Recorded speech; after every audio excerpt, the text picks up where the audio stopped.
मैं सरोज कुमार और आपका स्वागत है साहसी ज्ञान चैनल में। तो आज एक बेहद इंपॉर्टेंट सब्जेक्ट की एक बेहद इंपॉर्टेंट टॉपिक लेकर आ गया हूँ आपके लिए, जो कि है जनरेटिव एआई की टॉपिक। जहाँ तक आप सब जनरेटिव एआई पढ़ रहे होंगे तो एक टॉपिक आपको हमेशा उसमें मिलेगी, अटेंशन मैकेनिज़्म। एग्ज़ाम में भी ये क्वेश्चन काफ़ी बार पूछे जाते हैं। ऑलमोस्ट हर एग्ज़ाम में अगर आप जनरेटिव एआई की एग्ज़ाम दे रहे हैं तो आपका अटेंशन मैकेनिज़्म पूछा ही जाएगा, क्योंकि एक इम्पॉर्टेंट टॉपिक हो जाती है। तो चलिए समझते हैं बेहद आसानी से। तो बेसिकली अटेंशन मैकेनिज़्म है क्या? तो अटेंशन मैकेनिज़्म का नाम से क्या समझ में आता है, पहले ये समझने की हमें ज़रूरत है। अटेंशन का मतलब क्या होता है? फोकस हो जाना, सावधान हो जाना या एक्टिव हो जाना। ठीक है, ये सारी चीज़ें आपको समझ में आ रही होंगी कि अटेंशन बेसिकली कर क्या रहा है। मैं आपको हिंदी में पहले समझा दूँ बहुत आसानी से, उसके बाद आप इंग्लिश में क्या लिखा हुआ है, आपको एग्ज़ाम में कैसे लिखने हैं वो आप देखेंगे। ठीक है, सो चलते हैं, पहले हम देखते हैं क्या होती है बेसिकली अटेंशन मैकेनिज्म। ठीक है, तो अटेंशन, ठीक है, इसका मतलब सिंपल सा समझ लो अभी के लिए, इसका मतलब फोकस होता है। अभी के लिए नहीं, इसका मतलब ही फोकस होता है, ऐसे समझो। और एक क्या मतलब होता है समझो, एक्टिव हो जाना, एक्टिव हो जाना। ठीक है, तो बेसिकली एक्टिव और फोकस बेसिकली कब होना है? अटेंशन मैकेनिज्म किसी भी मॉडल को ये बताता है, जब आप गूगल सर्च कर रहे हो या किसी भी चीज़ को सर्च कर रहे हो तो उसमें सबसे इम्पॉर्टेंट हिस्सा क्या है, मुझे कब एक्टिव हो जाना है। जस्ट लाइक मैं एक एग्जांपल के लिए एक सेंटेंस लिख रहा हूँ, the cat on the mat. ठीक है, तो ये समझो। ठीक है, ये क्या है बेसिकली, ये एक सेंटेंस है। इसमें सबसे इम्पॉर्टेंट हिस्सा क्या है? कैट, बिल्ली। मुझे अगर मैंने ये सर्च करा गूगल में, मुझे सिर्फ मैट दिखाया जा रहा है, मैट दिखाया जा रहा है, तो क्या आप उस फोटो का आपको चाहिए था कैट ऑन द मैट? आपको इस फोटो को यूज़ करना है, लेकिन आपको मैट दिख ही नहीं रहा है, उसमें सिर्फ मैट ही दिख रहा है, सॉरी, सिर्फ मैट को ही उसमें आपको दिखा रहा है, वो कैट आपको नहीं शो कर रहा है। इसका मतलब क्या हो जाता है? इसका मतलब वो इमेज आपकी किसी काम की नहीं है, आप उस इमेज को कहाँ यूज़ करोगे, है ना। तो सबसे इंपॉर्टेंट हिस्सा क्या है, कहाँ पर हमें फोकस करना? हमें फोकस करना है कैट पे। ठीक है, फोकस करना है कैट पे। ठीक है, तो फोकस करना है हमें कैट पे, एक्टिव हो जाना है। कैट जब भी हमें हर इमेज में कैट चाहिए ही चाहिए, right. Sorry for noise guys. So क्या है, यहाँ पर कैट हमें चाहिए ही चाहिए। तो हमें कैसे हम मॉडल को समझाएंगे कि हमें कैट पर फोकस करना है, राइट। तो जब अटेंशन मैकेनिज्म हम पढ़ेंगे तो उसमें सबसे इंपॉर्टेंट कंपोनेंट होती है, यहाँ 3 कंपोनेंट होती है। ठीक है, कंपोनेंट होती है, तो यहाँ होता है Q, K, B।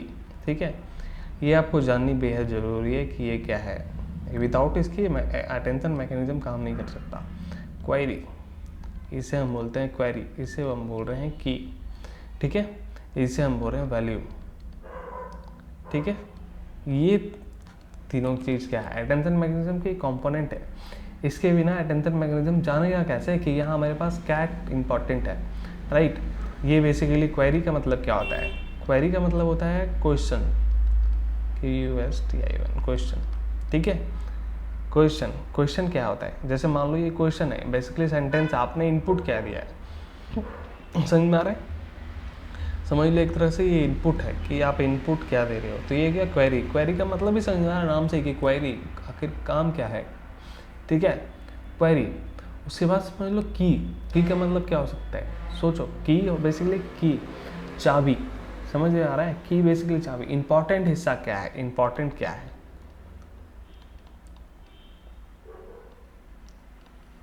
ठीक है, इंपॉर्टेंट क्या है? तो इंपॉर्टेंट क्या है, सेंटेंस में देखकर इंपॉर्टेंट क्या है ये बताना है, राइट। पेन मुझे यूज़ करना उतने अच्छे से नहीं आता, इसलिए थोड़ा इशू हो रही है राइटिंग को, थोड़ा सा एडजस्ट करना, राइट। सो यहाँ पर क्या है कि इंपॉर्टेंट हिस्सा क्या है, कैसे मुझे पता चलेगा कि कैट एक इंपॉर्टेंट पार्ट है इस इमेज का। Sorry for talking nice guys, मैं मेरे कंट्रोल में नहीं है, मैं काफ़ी देर से, मैं 5 मरतबा में वीडियो बना रहा हूँ, फिर भी अभी फिर से इन्होंने चिल्लाना स्टार्ट कर दिया। ठीक है, वैल्यूज़ का मतलब क्या है? ठीक है, तो वैल्यूज़ क्या है? तो वैल्यू का मतलब समझना होगा कि बेसिकली आउटपुट है, आपकी इमेज न आपने जो सर्च करा उसके आउटपुट है। ठीक है, ये क्वेरी की वैल्यू ये समझ में आ गई होंगी क्या है बेसिकली आउटपुट जो इमेज के थ्रू आ रहा है, वैल्यू। ठीक है, अब आ जाओ क्वेरी पे। ठीक है, अब क्वेरी पे फिर से आ जाओ, वन बाय वन क्वेरी पे आते हैं। क्वेरी क्या है, तो जैसे ही हम कुछ सर्च कर रहे हैं, ठीक है, ये the cat on the mat अगर हम सर्च कर रहे हैं तो जब क्वेरी पे जाएगी तो यहाँ पर वो कन्वर्ट होगी वेक्टर की फॉर्म में, ठीक है। वेक्टर क्या है, वेक्टर है नंबर रिप्रेजेंटेशन, ठीक है, नंबर रिप्रेजेंटेशन, ठीक है, नंबर को रिप्रेजेंट करते हैं, उसको हम वेक्टर कहते हैं। इतना समझ में आ गया। तो मान लो द है, पहले द है तो इसकी कोई वैल्यू रही होगी, ठीक है, वेक्टर के फॉर्म में, जैसे मान लो 0.1, 0.2, 0.3 इस तरह करके, ठीक है। फिर समझो कैट है, ठीक है, फिर इसकी भी कोई वैल्यू रही होगी 1, 2, 3 ऐसे करके, ठीक है, ऑन है, ठीक है। तो ये सारे वर्ब सेंटेंस है, समझ लो, समझा कि इसमें कोई वर्ब्स है, किसी पास्ट टेंस को यूज़ कर रहे हैं, इंग्लिश वर्ड है, ठीक है। ऑन को भी हम दे रहे हैं यहाँ पर 0.5, 0.6 ऐसे करके 7, 0.7, ठीक है। तो इस तरह करके हम वेक्टर के फॉर्म में चीज़ों को बांट रहे हैं, ठीक है। इसमें भी हम कुछ नंबर दे दिए, हम भी कुछ नंबर दे देते हैं इसमें भी, और मैट में भी हम कुछ नंबर दे देते हैं, ठीक है। तो जब हम इसे वेक्टर के फॉर्म में चेंज कर रहे होंगे तो क्या होगा, ये सारी चीज़ में सॉफ्ट मैक्स फंक्शन अप्लाई हो रही होगी, सॉफ्ट मैक्स फंक्शन, ठीक है। तो सॉफ्ट मैक्स फंक्शन क्या है, बेसिकली ये नॉर्मलाइज करने के लिए यूज़ होती है, ठीक है, नॉर्मलाइजेशन के लिए यूज़ होती है। इस चीज़ को नॉर्मलाइजेशन करने के लिए, एक अच्छा वेक्टर बनाने के लिए, एक कंप्लीट वेक्टर बनाने के लिए, नॉर्मलाइज करने के लिए सारे नंबर्स को लिया जाएगा। अब इतना बड़ा डाटा है, वन बहुत बड़ा डाटा हो जाता है, तो इसको नॉर्मलाइज करा जाएगा। पहले नॉर्मलाइज करने के बाद जो वैल्यू आएगी, उस वैल्यू में सबसे मैक्सिमम नंबर जो रहेगा, ठीक है, उसे सबसे ज़्यादा इंपॉर्टेंट दिया जाएगा। जैसे इसमें मैक्सिमम नंबर क्या आ रहा है, कैट में मान लो 3 को कैट करेंगे, ठीक है, 3, यहाँ पर सबसे मैक्सिमम नंबर ये है, तो ये सारी चीज़ों को लिया जाएगा, जो सबसे ज़्यादा मैक्सिमम नंबर होगा उसको पहले लिया जाएगा यहाँ पर, ठीक है। उसके बाद एक वेक्टर बनने के बाद, ठीक है, यहाँ पर बनने के बाद जो इसमें सबसे ज़्यादा नंबर का है, ठीक है, जैसे मान लो 3 आता है, जो सबसे बड़ा नंबर है, ठीक है, मैक्सिमम नंबर है, तो क्या करेगा, जो भी मॉडल पे जहाँ पर भी हम सर्च करेंगे तो सबसे ज़्यादा द वैल्यू उसको मिलेगी जो सबसे ज़्यादा नंबर का है, जो सबसे ज़्यादा वैल्यू कंसीडर कर रहा है, ठीक है। तो मान लो कैट, तो जो भी आप इमेज सर्च करेंगे उसमें कैट आपको मिलनी ही मिलनी है, ठीक है। तो ये बेसिकली है अटेंशन मॉडल, अटेंशन मैकेनिज्म इस तरह से काम करती है, ठीक है। इतना आपको समझ में आ रहा है।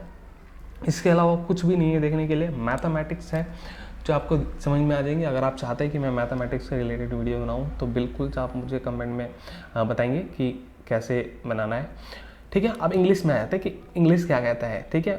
आप हिंदी में, the attention mechanism is a key concept in the machine learning and particularly in natural language processing, ठीक है। जब नेचुरल लैंग्वेज प्रोसेसिंग और मशीन लर्निंग में इस कॉन्सेप्ट को इस्तेमाल कर रहे होते हैं, बेसिकली कंप्यूटर विजन में भी इस्तेमाल। कंप्यूटर विजन इज बेसिकली जब कोई इमेज सर्च कर रहे होते हैं, इमेज का कोई स्पेसिफिक पार्ट चाहिए, ठीक है, ठीक है। जैसे हमें कोई इमेज है, उसका स्पेसिफिक पार्ट चाहिए, एक इमेज में ह्यूमन होना ही चाहिए, ठीक है। तो ह्यूमन में एक हम बोल रहे हैं ह्यूमन आई, ठीक है, आई उसका खोज रहे हैं हम, ठीक है, आईज, ह्यूमन आईज, ठीक है।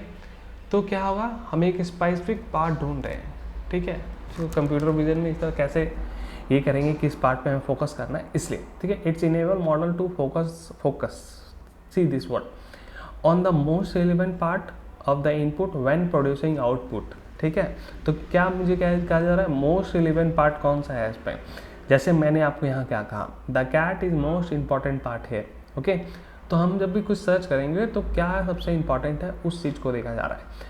प्रोड्यूसिंग आउटपुट करने के लिए क्या सबसे ज़्यादा इंपॉर्टेंट है, it is widely used for the transformer model which power architecture such as BERT and GPT। Basically ये 2 AI मॉडल है, जेनरेटिव AI के मॉडल्स है, जहाँ पर हम जैसे GPT तो आपने सुन रखा होगा, चैट GPT आपने BERT भी जानते हैं, लेकिन आपको ये पता नहीं यूज़ कहाँ होता है। जैसे जेमिनी आई है ना गूगल की, गूगल जहाँ पर आप गूगल जेमिनी आई में यूज़ करते हैं, तो वहाँ BERT मॉडल की यूज़ हो रही है, ठीक है। आगे चलते हैं। व्हाट इज सेंटेंस में समझ में आ गया होगा, ठीक है। तो यहाँ पर आ जाओ query, what are you looking for, ठीक है, what is important have to offer, समझे क्या इसमें इंपॉर्टेंट है, the actual information to use, ठीक है, कंपोनेंट वगैरह सारी चीज़ें। How it is work, input data, जैसे सेंटेंस है उसको वेक्टर के फॉर्म में चेंज करा जाएगा, इनकोडिंग करा जाएगा बेसिकली, ठीक है, न्यूमेरिकल रिप्रेजेंटेशन में, समझ में आ रहा, नॉन एज वेक्टर थ्रो। तो ये सारी चीज़ें हो रही होती हैं, ठीक है। फिर कैलकुलेटिंग होती है, ठीक है, स्कोर कैलकुलेटिंग होती है। उसके बाद देखो वेट सम। वेट सम बेसिकली क्या होता है, जो हमने यहाँ पर वेट निकाला ना, ये वेट, दिस वेट की बात कर रहे हैं हम, जब मैक्सिमम वेट किसका सबसे ज़्यादा है, वेट सम, ठीक है, इसका सबसे ज़्यादा वैल्यू है, किसकी सबसे ज़्यादा नंबर है, ठीक है, वो सॉरी गाइस, तो इसके लिए हम ये कर रहे हैं, ठीक है, weight sum with generating output, जो वैल्यू जैसे जनरेट आउटपुट कर रहे हैं वर्ड के थ्रू, ठीक है। यहाँ पर देखो एक एग्जांपल है, machine translation, the cat on the mat, ठीक है, तो सबसे इनको फ्रेंच में कन्वर्ट कर रहा है, ठीक है। तो सबसे इंपॉर्टेंट क्या है, ये क्या करा कि इंपॉर्टेंट पार्ट क्या है ट्रांसलेट करने के लिए, कैट और मैट, ठीक है। उससे ज़्यादा इंपॉर्टेंट क्या है, कैट, तो कैट को क्या करा इसने लिखा कैट, फिर ये सारी चीज़ें तो वो समझ रहा है, ये तो सिर्फ सेंटेंस है, इंग्लिश से ग्रामर की थिंग्स है, तो वो इंग्लिश ग्रामर के थ्रू ही ले रहा है कि कौन से वर्ड कैसे यूज होने चाहिए, ठीक है।